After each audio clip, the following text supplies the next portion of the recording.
Carlos Finney, o apóstolo dos avivamentos, de 1792 a 1875.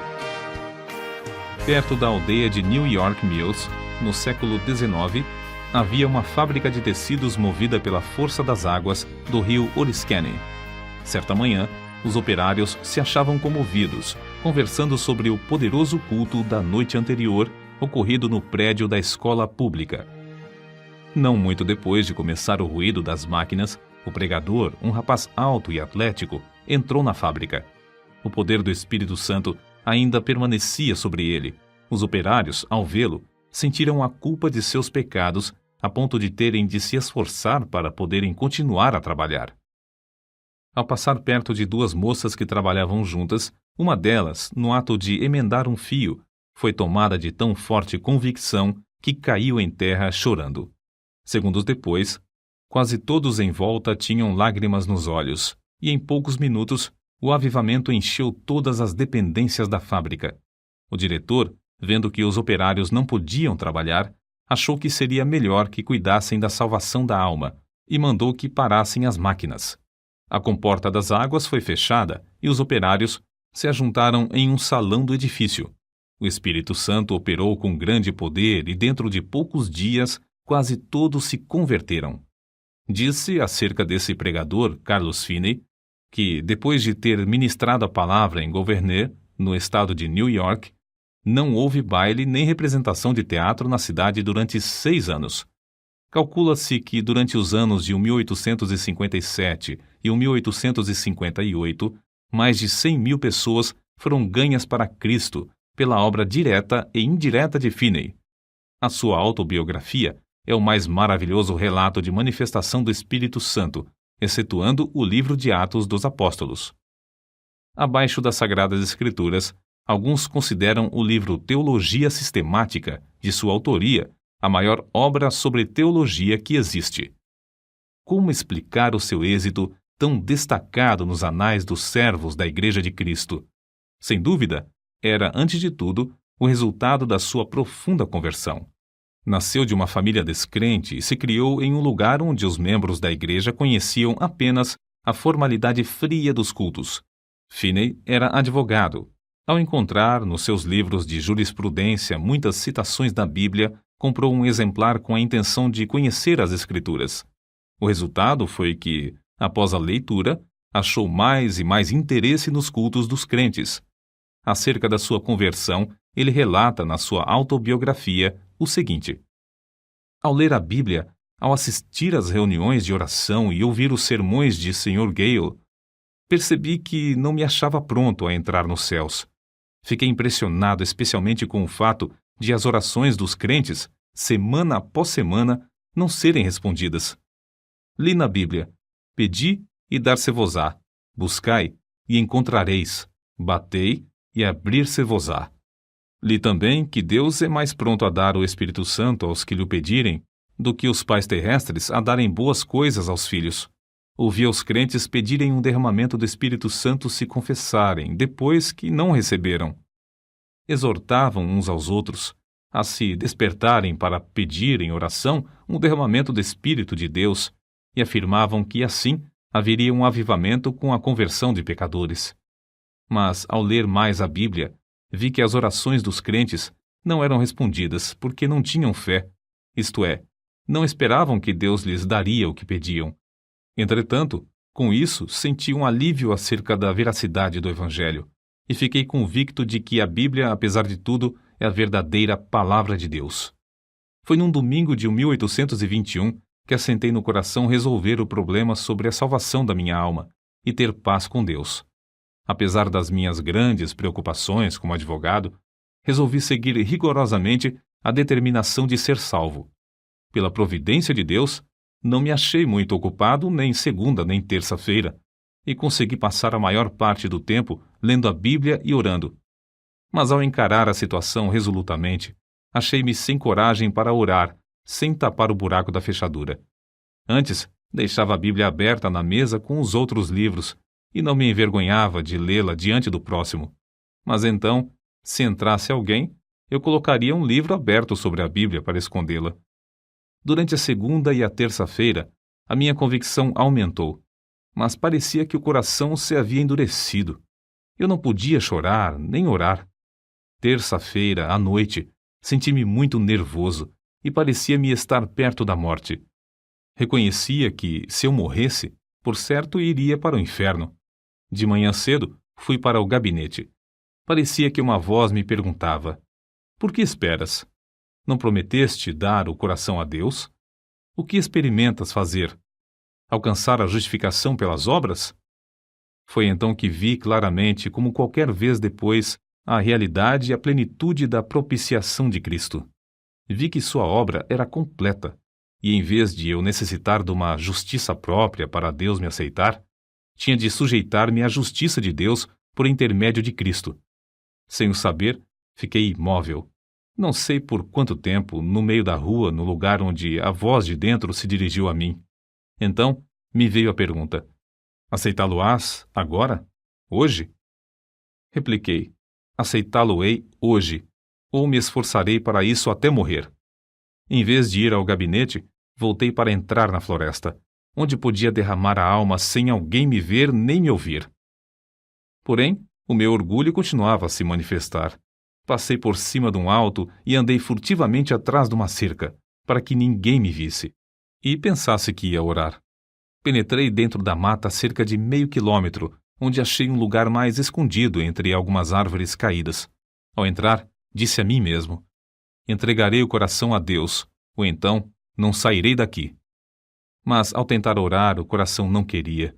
Pensara que, uma vez sozinho, onde ninguém pudesse ouvir-me, podia orar livremente.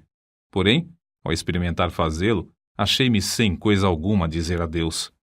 Toda vez que tentava orar, parecia-me ouvir alguém chegando. Por fim, achei-me quase em desespero. O coração estava morto para com Deus e não queria orar. Então, reprovei-me a mim mesmo por ter me comprometido a entregar o coração a Deus antes de sair da mata. Comecei a pensar que Deus já me tivesse abandonado. Achei-me tomado de uma fraqueza demasiadamente grande para ficar de joelhos. Foi justamente nessa altura que pensei novamente que eu via alguém se aproximando e abri os olhos para ver. Logo foi-me revelado que o orgulho do meu coração era a barreira entre mim e a minha salvação.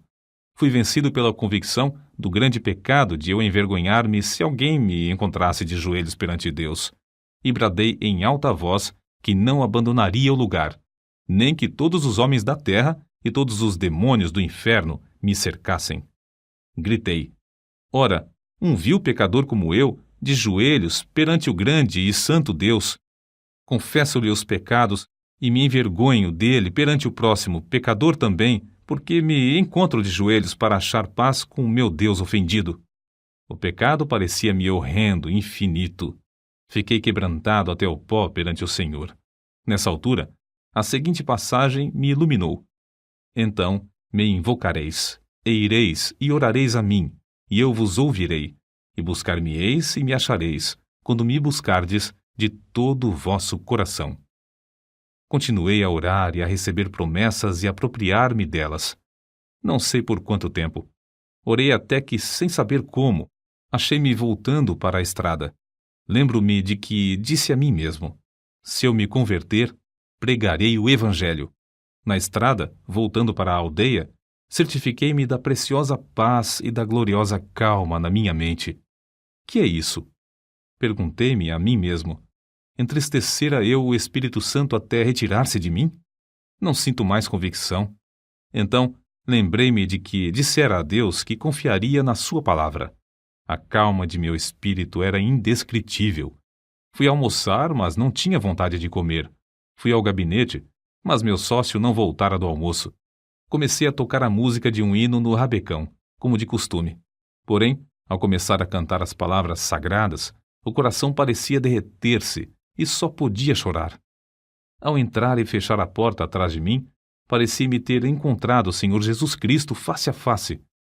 Não me entrou na mente, na ocasião, nem por algum tempo depois, que era apenas uma concepção mental. Ao contrário, parecia-me que eu o encontrara como encontro qualquer pessoa.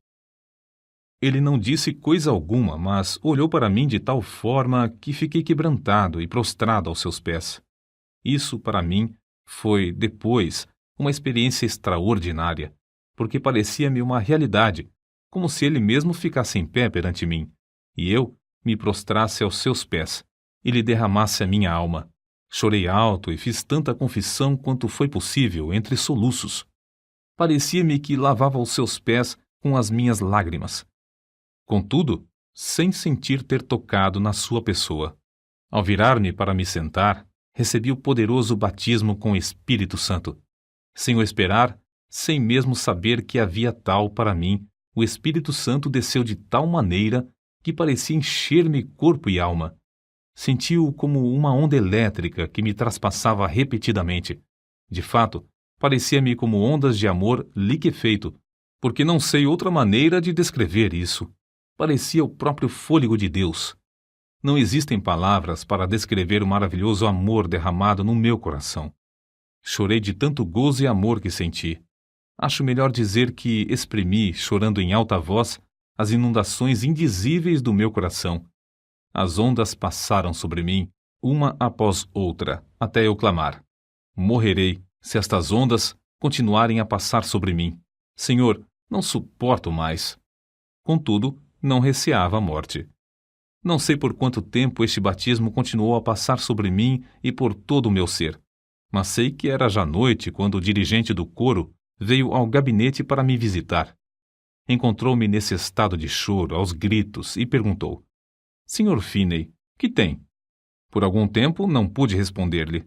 Então ele perguntou mais: Está sentindo alguma dor?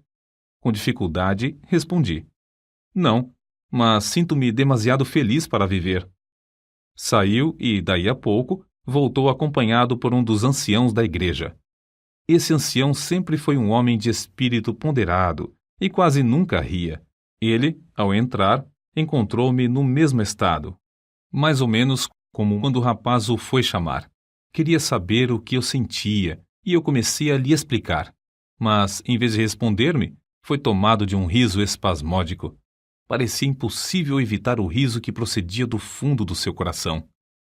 Nessa altura, entrou certo rapaz que começara a frequentar os cultos da igreja. Presenciou tudo por alguns momentos, até cair ao chão em grande angústia de alma, clamando: Orem por mim! O ancião da igreja e o outro crente oraram, e depois Finney também orou. Logo após todos se retirarem, deixando Finney sozinho. Ao deitar-se para dormir, Finney adormeceu, mas logo acordou por causa do amor que lhe transbordava ao coração. Isso aconteceu repetidas vezes durante a noite. Sobre isso, ele escreveu depois: Quando me acordei de manhã, a luz do sol penetrava no quarto. Faltam-me palavras para exprimir os meus sentimentos ao ver a luz do sol. No mesmo instante, o batismo do dia anterior voltou sobre mim. Ajoelhei-me ao lado da cama e chorei pelo gozo que sentia.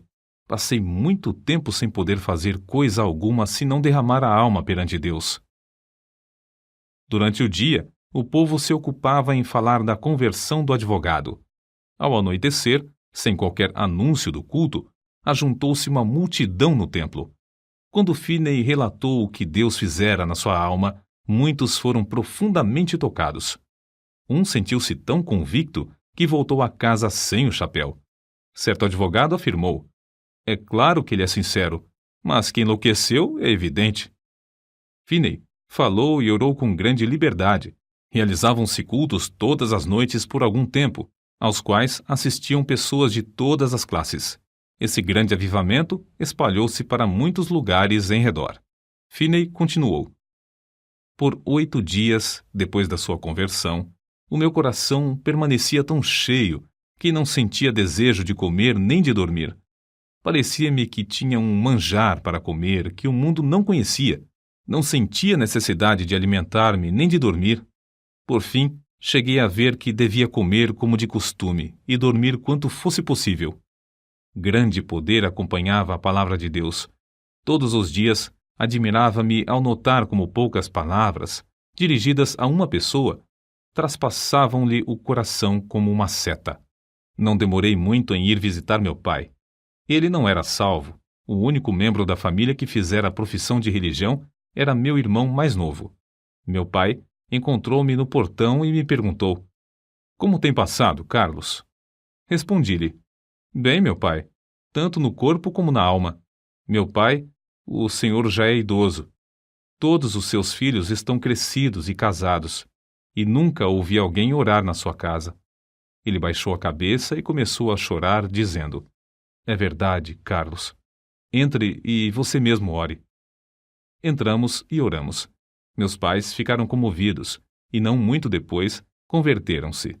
Se a minha mãe tinha qualquer esperança antes, ninguém o sabia. Assim, esse advogado, Carlos G. Finney, perdeu todo o gosto pela sua profissão e se tornou um dos mais famosos pregadores do Evangelho. Acerca de seu método de trabalhar, ele escreveu: "Dei grande ênfase à oração como indispensável, se realmente queríamos um avivamento. Esforçava-me por ensinar a propiciação de Jesus Cristo, sua divindade, sua missão divina, sua vida perfeita, sua morte vicária, sua ressurreição, a necessidade de arrependimento e de fé, a justificação pela fé e outras doutrinas que se tornaram vivas pelo poder do Espírito Santo. Os meios empregados eram simplesmente pregação, cultos de oração, muita oração em secreto, intensivo evangelismo pessoal e cultos para a instrução dos interessados. Eu tinha o costume de passar muito tempo orando. Acho que, às vezes, orava realmente sem cessar. Achei também grande proveito em observar frequentemente dias inteiros de jejum em secreto. Em tais dias, para ficar inteiramente sozinho com Deus, eu entrava na mata ou me fechava dentro do templo." Vê-se no seguinte relato a maneira como Finney e seu companheiro de oração, o irmão Nash, bombardeavam os céus com as suas intercessões. Quase 1 quilômetro distante da residência do Sr. S., morava certo adepto do universalismo. Nos seus preconceitos religiosos, recusava-se a assistir aos cultos. Certa vez, o irmão Nash, que se hospedava comigo na casa do Sr. S., retirou-se para dentro da mata para lutar em oração, sozinho, bem cedo de madrugada, conforme seu costume. A atmosfera era tal nessa ocasião que se ouvia qualquer som de longe. O universalista, ao levantar-se de madrugada, saiu de casa e ouviu a voz de quem orava e, apesar de não compreender muitas das palavras, reconheceu quem orava. E isso traspassou-lhe o coração como uma flecha. Sentiu a realidade da religião como nunca. A flecha permanecia, e ele achou alívio somente crendo em Cristo. Acerca do espírito de oração, Finney afirmou que era coisa comum nesses avivamentos os recém-convertidos se acharem tomados pelo desejo de orar noites inteiras até lhes faltarem as forças físicas.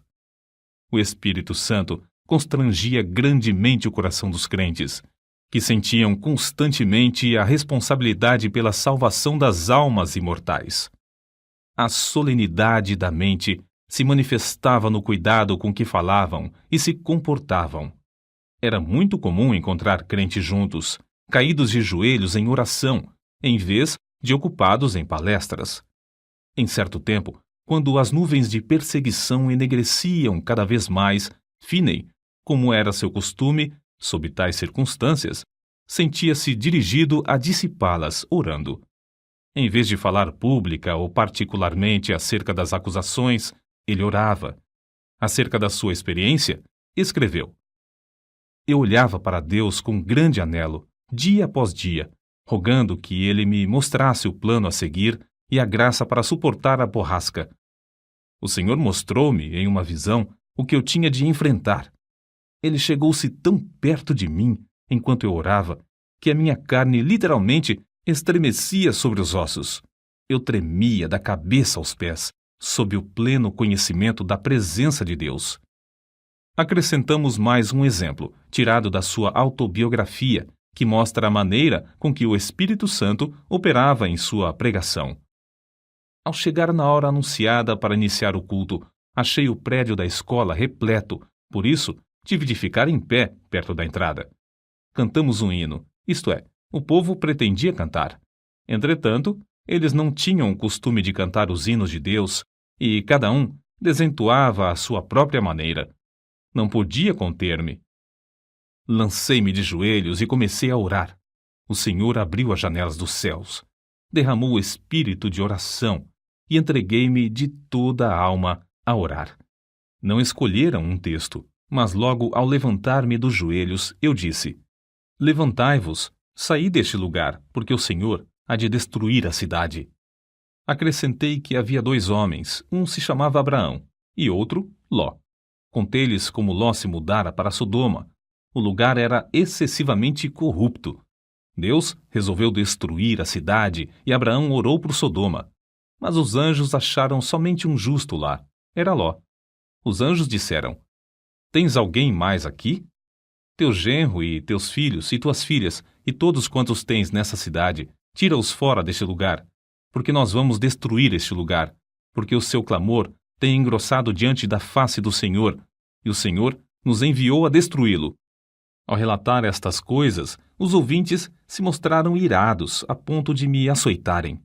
Nessa altura, deixei de pregar e lhes expliquei que compreendera que nunca se realizara culto ali e que eu tinha o direito de, assim, considerá-los corruptos.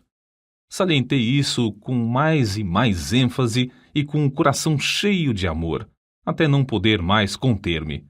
Depois de eu assim falar, cerca de 15 minutos, parecia ter vindo sobre os ouvintes uma tremenda solenidade, os quais começaram a cair ao chão, clamando e pedindo misericórdia. Se eu tivesse tido uma espada em cada mão, não os poderia derrubar tão depressa como caíram. De fato, 2 minutos depois de os ouvintes sentirem o choque do espírito vir sobre eles, quase todos estavam ou caídos de joelhos ou prostrados ao chão. Todos os que podiam falar de qualquer maneira oravam por si mesmos. Tive de deixar de pregar porque os ouvintes não prestavam mais atenção. Vi o ancião que me convidara para pregar sentado no meio do salão, olhando em redor, estupefato. Gritei bem alto para ele ouvir, apesar da balbúrdia, pedindo-lhe que orasse. Caiu de joelhos e começou a orar em voz retumbante, mas o povo não prestou atenção.